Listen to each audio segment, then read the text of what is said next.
You are 51 years old. You are sitting in a stadium that seats 90,000 people. Every seat is empty. You are eating a can of peaches with a combat knife, and you are the loudest thing on earth. But first, let's go back to where this started. 2001.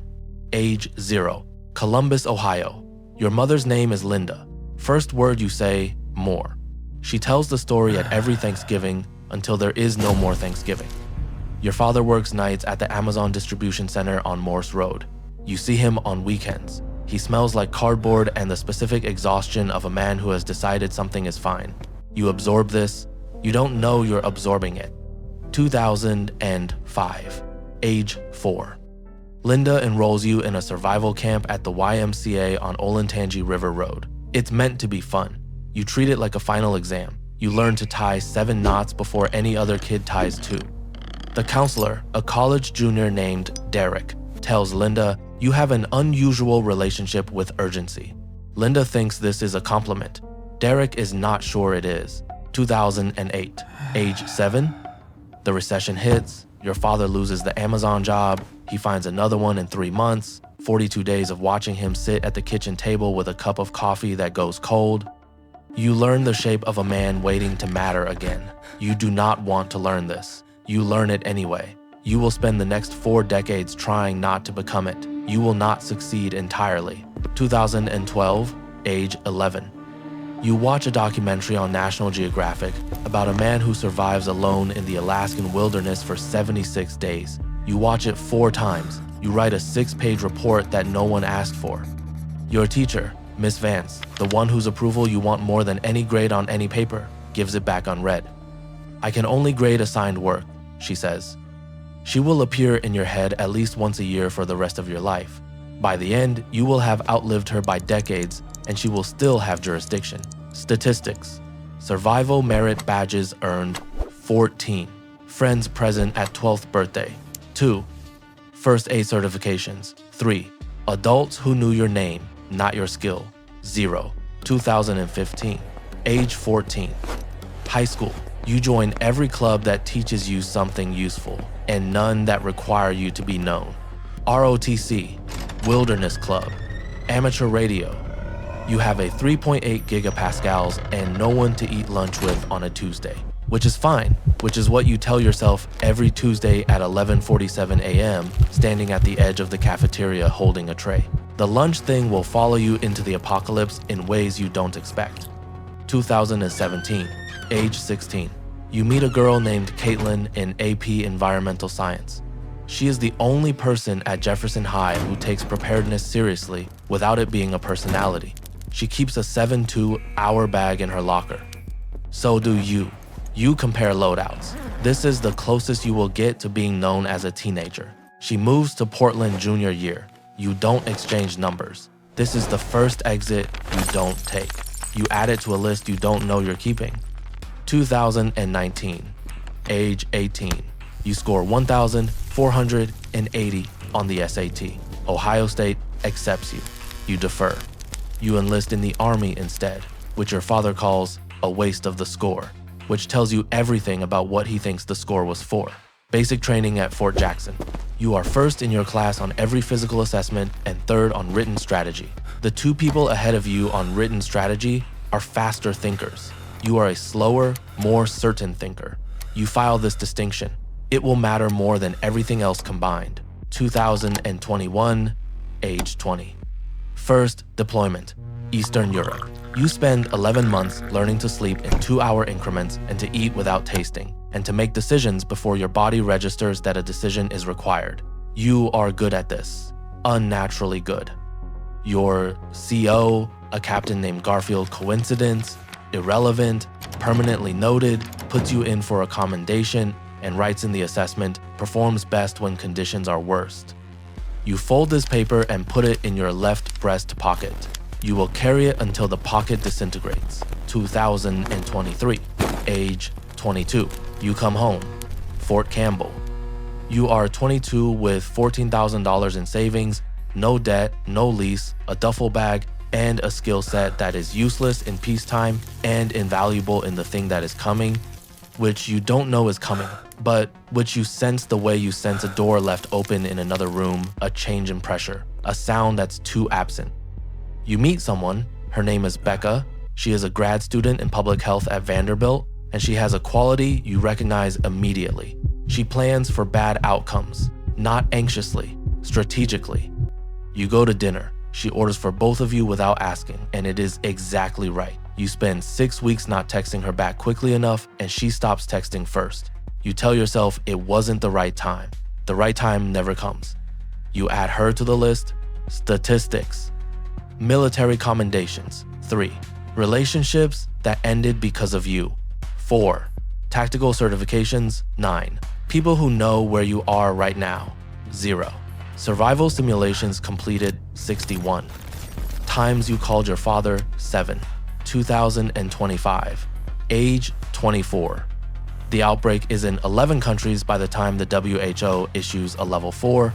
You've been watching the case doubling rates for 3 weeks. You request emergency reassignment. It is denied. You request leave. Denied. You go AWOL on a Thursday morning, which is the fastest decision of your life and the one you will never second guess. You drive north. You call Linda.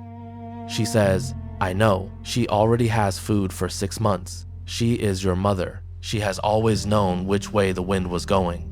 2025, age 24, month 7. Linda dies in October, not the virus. Her heart, which was wrong for years and which she did not tell you about because she did not want to be your next problem to solve, you are with her. You are holding her hand. You have not held anyone's hand in 4 years. Her last word is your name. You sit with this for 1 hour and 20 minutes. Then you stand up and make a list of what needs to happen next. This is the thing Miss Vance never graded. This is the thing you were trained for.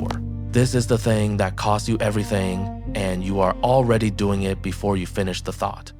2026, age 25.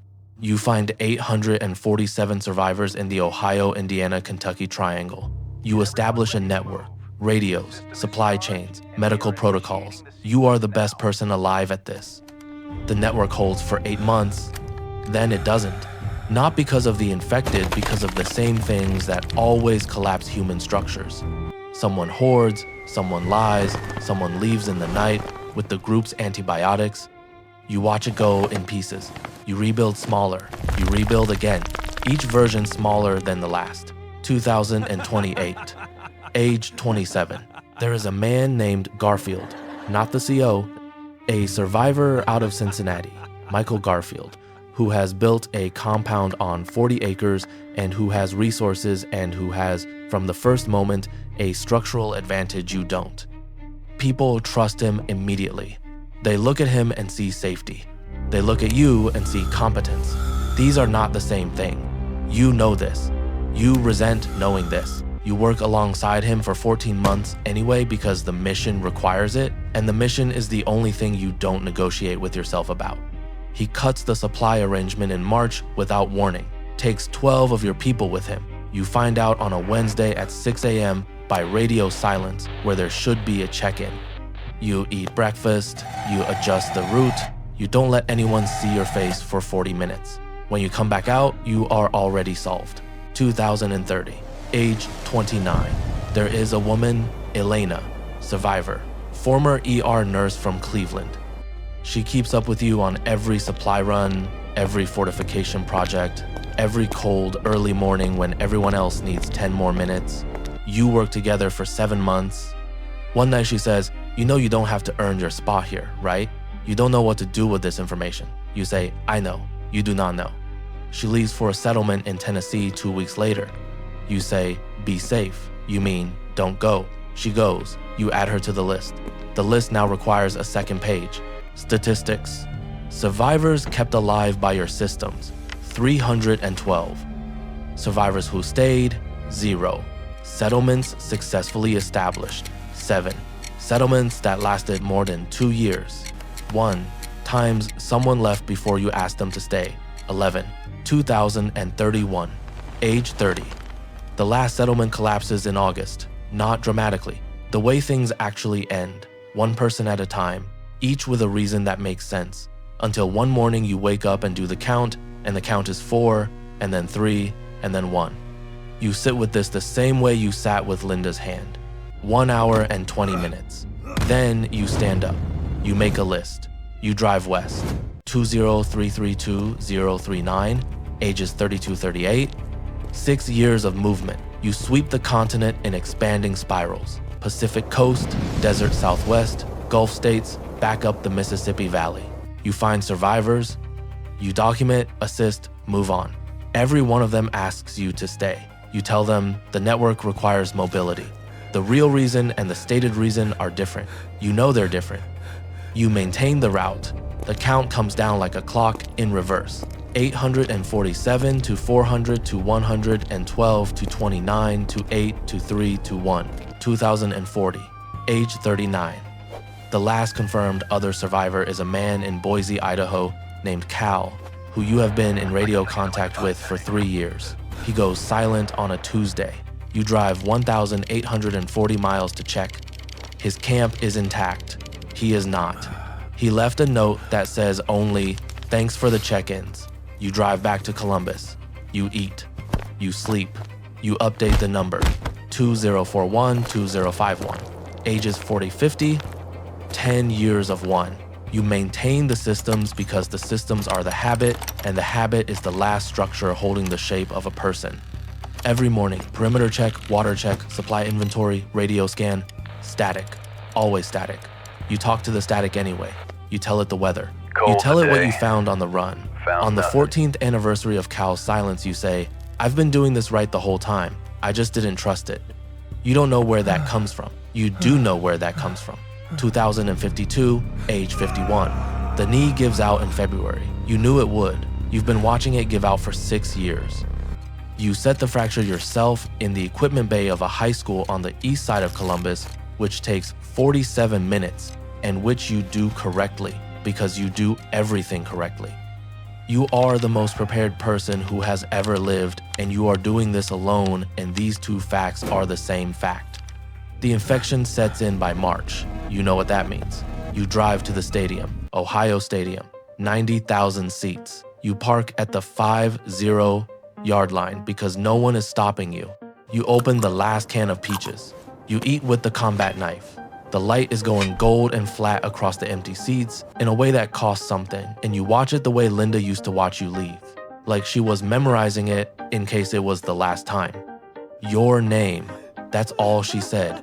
Your name, in her voice, in her room, where she'd said it 1,000 times. And that was the last time anyone on Earth said it out loud, and it was 4.5 billion days ago by the count you've been keeping in your head, updating every morning, the way you update everything, the way you were built, the way you never stopped. The number is still wrong. You knew how to survive everything except the thing that was never about survival. Miss Vance never read it.